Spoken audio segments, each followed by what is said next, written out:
అందరికీ నమస్కారం. మరి మొన్నటి దినమున మనం చూసాము శంషాబాద్ మండలం పాలమాకుల గ్రామంలో ఎస్సీ, ఎస్టీ పిల్లలను మరి గురుకుల పాఠశాలలో ఉన్నటువంటి ప్రశాంతి అనబడినటువంటి టీచర్ వారిని మరి కులం పేరు పెట్టి తిడుతూ, అవమానిస్తూ ఉన్నటువంటిది విషయం మనం చూసాము. పిల్లలందరూ వచ్చి కూడా వారు ధర్నా చేశారు.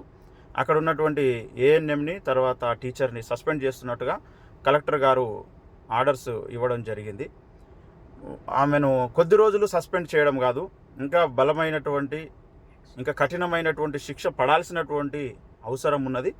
ఇలాంటివి ఇంకా మరొకసారి పునరావృతం కాకుండా ఉండాల్సినటువంటి అవసరం ఉంది. దీని గురించి తల్లిదండ్రులు ఆలోచించాలి, పిల్లలు కూడా ఆలోచించాలి. అయినా ఇప్పుడు పాలమాకులలో ఉన్నటువంటి ఈ యొక్క గురుకుల పాఠశాలలో ఉన్నటువంటి పిల్లలను, అది రెసిడెన్స్ స్కూల్లో ఉన్నటువంటి పిల్లలను మనం అభినందించాల్సినటువంటి అవసరం ఉంది. వాళ్ళు చాలా ధైర్యం చేసి ముందుకొచ్చి చేశారు. కానీ అందరికీ అవకాశం ఉండకపోవచ్చు.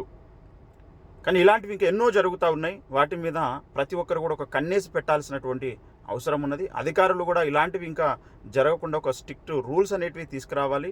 ఇలాంటి భావజాలం కలిగినటువంటి వారు ఎవరైతే ఉన్నారో, ఈ యొక్క మనువాదం, ఈ కులం కుష్టితో ఎవరైతే అలాంటి ఉద్దేశాలు కలిగి ఉన్నారో అలాంటి వారిని ముందే గుర్తించేటువంటి ఒక ప్రయత్నం చేస్తే చాలా బాగుంటుంది. ఇంకా అనేక మందికి న్యాయం జరుగుతుంది.